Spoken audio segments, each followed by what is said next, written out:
Question number 2 की instruction है add, मतलब कि हमें ऐड करना है किसे, जो भी दिया हुआ है उसे।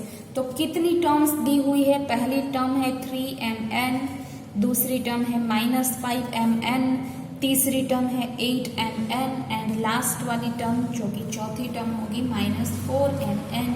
इन चारों को हमें ऐड करना है, ठीक है। और हमसे गलती ना हो इसलिए हम नेगेटिव नंबर्स को ब्रैकेट के अंदर रखेंगे ताकि मिस्टेक ना हो। चलो करते हैं। सबसे पहली टर्म 3mn, क्योंकि हमें ऐड करना है तो हम प्लस की साइन ही लगाएंगे। फिर दूसरा टर्म है -5mn, क्योंकि ये नेगेटिव है तो ब्रैकेट के अंदर लिखेंगे, ठीक है। फिर प्लस करके थर्ड टर्म, फिर प्लस करके फोर्थ टर्म कर दिया हमने। अब देखो सभी के पास इक्वल वेरिएबल्स है, mn mn mn mn, मतलब सभी के पास चॉकलेट्स ही है। तो सारी चॉकलेट्स को हम ऐड कर सकते हैं या तो सब्ट्रैक्ट कर सकते हैं, उसकी साइन के ऊपर डिपेंड करेगा, ठीक है। प्लस होगा तो ऐड करेंगे, माइनस होगा तो सब्ट्रैक्ट करेंगे। तो यहाँ पर मैंने किया है 3 - 5 + 8 - 4। अब अगर आप ऐसा ना करना चाहो तो डायरेक्ट भी कर सकते हो। देखो जो भी पॉजिटिव है ना उसे पहले ऐड कर दो। तो ये 3 में 8 को ऐड कर दो क्योंकि ये दोनों पॉजिटिव है। तो 8 + 3 क्या हो जाएगा, 9 10 एंड 11। तो इन दोनों को मैंने ऐड किया तो मुझे 11 चॉकलेट्स मिली। उसके बाद ये 5 माइनस है तो 11 में से 5 को निकाल दो, माइनस कर दो, क्या मिलेगा, 11 - 5 करोगे तो 6 मिलेगा आपको। अब और एक चीज बाकी है ना, लास्ट वाला, तो ये भी माइनस में है। तो जो आंसर मिला 6, उसमें से 4 को भी माइनस कर दो। क्या बोल रही हूँ मैं, देखो सबसे पहले तो ये दोनों पॉजिटिव है, इसे ऐड कर दिया तो 3 + 8 किया तो मुझे 11 मिला। फिर इस 11 में से ये नेगेटिव नंबर था तो माइनस किया तो मुझे मिला 6। अब उस 6 में से इस 4 को माइनस कर दो तो क्या मिलेगा हमें, 2। तो 2 चॉकलेट्स बाकी बचे, मतलब कि 2mn आंसर होगा। अगर आपको ऐसा नहीं करना है और ऐसा करना है तो भी चलो करते हैं। सारे के सारे जो वेरिएबल्स है ना उसके कोफिशिएंट्स हमने एक साथ लिखे, 3 फिर -5 फिर +8 और -4। अब इसी नंबर्स का हमें सिंप्लीफिकेशन करना है तो आपको मिलेगा 2mn। क्लियर, आप दोनों में से कोई भी मेथड कर सकते हो। Second one, t - tz + 3tz - z and z - t, ये 4 टर्म है जिसे हम करेंगे ऐड, ठीक है। तो मैंने यहाँ पर डायरेक्ट किया हुआ है इसलिए शायद आपको कंफ्यूजन हो, लेकिन कंफ्यूजन ना हो इसके लिए मैं बीच वाला स्टेप लिख के दिखाती हूँ आपको। 1 मिनट रुको, देखो यहाँ पर लिखती हूँ मैं, ठीक है। करना है क्या हमें, एडिशन इनका। तो देखो मैं यहाँ पर लिखती हूँ, आपके पास टेक्स्ट बुक है, आप देख लेना क्वेश्चन। पहला टर्म प्लस दूसरा टर्म प्लस तीसरा टर्म प्लस चौथा टर्म, इस तरह से। पहला टर्म कौन सा है, t, तो यहाँ पर हम लिखेंगे t। Second term is -8tz, so I will write here -8tz। Third term is 3tz, so I will write here 3tz. Fourth term is -z, और यहाँ पर ना टोटल 5 टर्म है तो एक और ब्रैकेट भी लगेगा, 5वां z - t, ठीक है। ये हो गया पहला टर्म। अब दूसरे टर्म में हम करेंगे इसका ब्रैकेट ओपन। तो चलो ब्रैकेट को ओपन करते हैं। पहला वाला t as it is, plus minus minus 8tz, फिर plus 3tz, plus minus minus z, और यहाँ पर आगे प्लस है।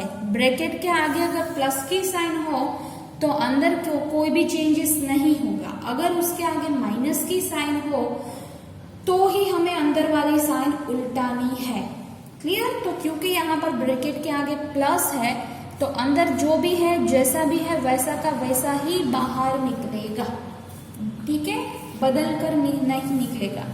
तो ये हो गया +z एंड -t, ठीक है। तो ये वाली ये वाली जो स्टेप है वो मैंने यहाँ पर डायरेक्ट लिख कर रखी है। देखो समझे, अगर आप डायरेक्ट ना समझ पाओ तो आपको इस तरह से करना है। पहले ब्रैकेट के अंदर सभी को ऐड कर दो और फिर ब्रैकेट ओपन करो ताकि आपको समझ में आए। अब हम करेंगे अरेंज, मतलब कि लाइक टर्म्स को पास पास लिखेंगे। तो पहला है टी, तो और कहाँ पर टी है, देखो लास्ट में है, तो उठाकर आगे ले आओ, टी माइनस टी को साथ में रख दिया।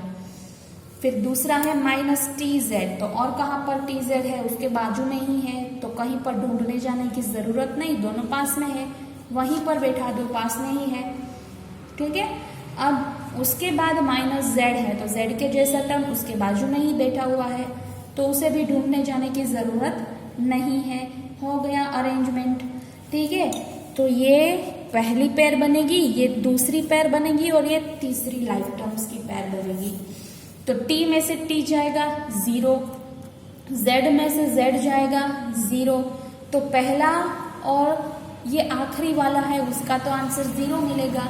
अब बीच वाले का देखो, ये -8 है, ये +3 है, तो सब्ट्रैक्शन होगा। तो 8 में से अगर 3 को सब्ट्रैक्ट किया जाए तो हमें मिलेगा 5, तो मिला 5tz और साइन बड़े नंबर की, बड़ा कौन है 8, तो -5tz हो गया आंसर। तो यहाँ पर मैंने माइनस नहीं लिखा था। देखो इस तरह की गलती अगर आपकी होती तो पेपर में आपका हाफ मार्क कट जाता, आधा मार्क कैंसिल हो जाता, क्योंकि -5tz है तो माइनस में ही लिखना है। Clear? So this will be your second answer. अभी थर्ड देखो, -7mn + 5, 12mn + 2, 9mn -8, -2mn -3। तो इसको भी मैंने डायरेक्टली लिखा हुआ है, आपको समझाने के लिए मैं वापस से ब्रैकेट वाली मेथड करके दिखाती हूँ। चलो, तीसरे सम में टोटल 4 टर्म्स है, पहली प्लस दूसरी प्लस तीसरी प्लस चौथी। फर्स्ट टर्म क्या है हमारी, -7mn + 5। सेकेंड टर्म क्या है, 12mn + 2। Third one is 9mn -8 and last term is -2mn -3। Okay, चलो अब हम इसका ब्रैकेट ओपन करेंगे। तो जिस वक्त आप ब्रैकेट को ओपन कर रहे हो ना, उसी वक्त लाइक टर्म्स को साथ में लिख देंगे। चलो, पहला टर्म क्या आएगा, -7mn। उसके बाद +5 को ना लिखते हुए मैं ना इसे लिखूंगी +12mn। उसके बाद +9mn और उसके बाद -2mn। ऐसा क्यों किया, क्योंकि मेरा एक स्टेप बच जाएगा। ओपन किया और साथ ही साथ मैंने अरेंज भी कर दिया। ठीक है, अब क्या करेंगे हम, जो भी नंबर्स है उसे बाद में लिखेंगे। तो +5, उसके बाद +2, उसके बाद -8 और उसके बाद -3। तो ये वाला जो टर्म है, मतलब स्टेप है, वो मैंने यहाँ पर डायरेक्ट लिखा है। देखो, अब इसको सिंप्लीफाई करना है, तो कैसे करेंगे। ये पहले 4 है ना, वो लाइक टर्म्स है mn वाले, उसको देखो। तो 12 और 9 दोनों ही पॉजिटिव है, तो इन दोनों का पहले एडिशन कर दो। तो 12 में अगर मैं 9 को ऐड करूँ तो क्या मिलेगा मुझे, 12 + 9 21 हो जाएगा। हो गया। अब उस 21 में से 2 को निकाल दो तो 19 मिलेगा, क्योंकि ये -2 है तो निकालना पड़ेगा ना। तो 21 में से 2 को निकाला तो मिला हमें 19। अब उस 19 में से 7 को भी निकाल दो तो मिलेगा हमें 12। तो 12mn आंसर। और इस नंबर्स का करो तो 5 + 2 7, ठीक है 7।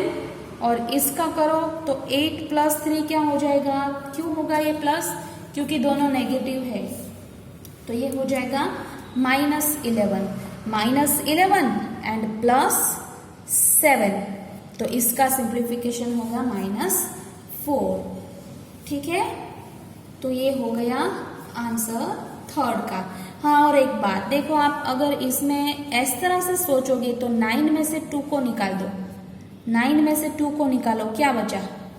7 बचा, और 7 में से 7 को निकालो, हो गया 0, तो 12 ही बाकी बचेगा। तो इस तरह से भी सोच सकते हो आप। और यहाँ पर भी देखो 8 में से 2 को निकाल दो तो 6 बचा, लेकिन वो माइनस में बचेगा क्योंकि 8 बड़ा है। अगर ऐसा करोगे ना तो कंफ्यूज हो जाओगे। करने को तो बहुत सारे तरीके हैं ये करने के, लेकिन सबसे आसान तरीका यही है कि आप पहले पॉजिटिव नंबर को ऐड कर दो, नेगेटिव नंबर को ऐड कर दो, और बाद में इन दोनों का सब्ट्रैक्शन निकाल लो। यही इजी रहेगा, ठीक है। जैसे जैसे आप प्रैक्टिस करोगे आप समझते जाओगे, तब आप कोई भी मेथड कर लेना, लेकिन अभी इसी तरह से करो वरना कंफ्यूज हो जाओगे।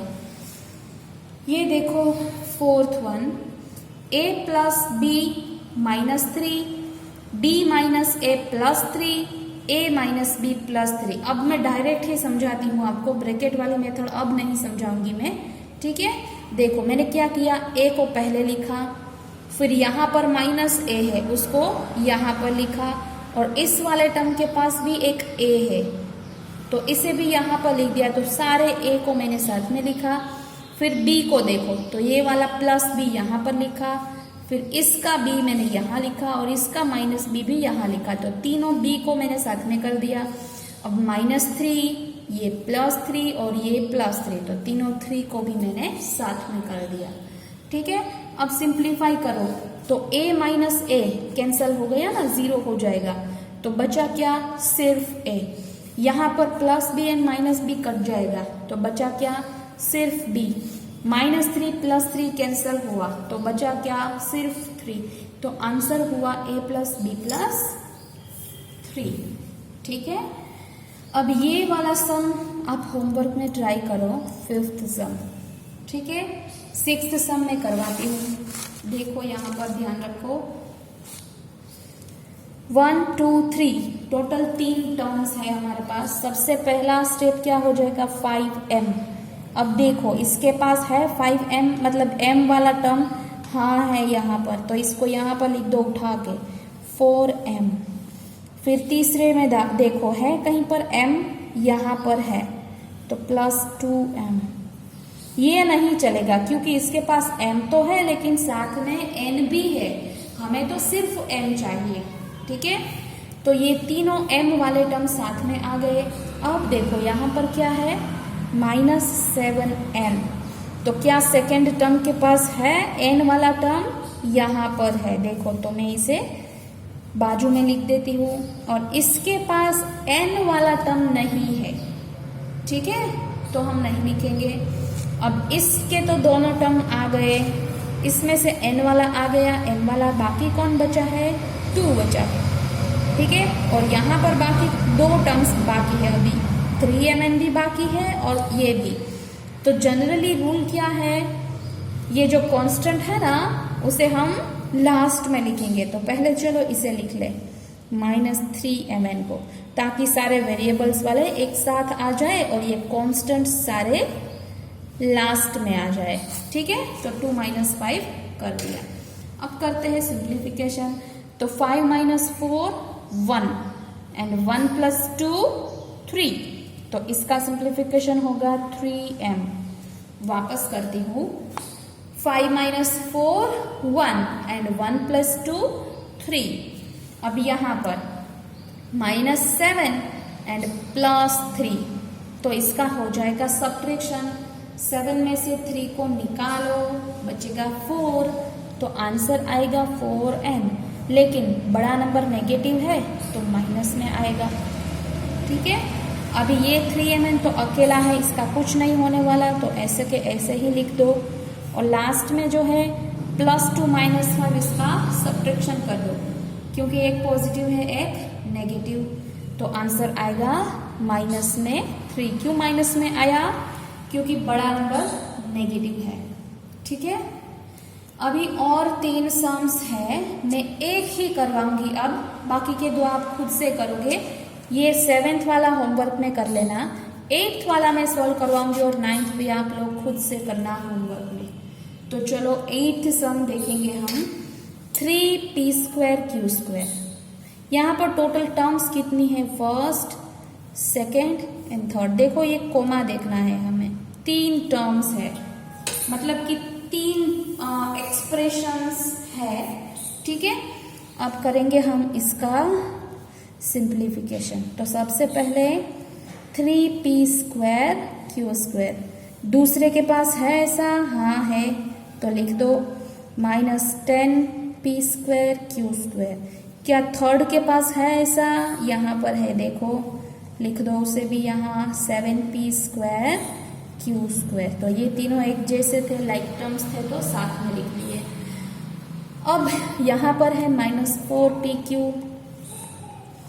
क्या सेकेंड एक्सप्रेशन के पास है, नहीं है, वहां पर एक ही टर्म था जो ऑलरेडी आ चुका है।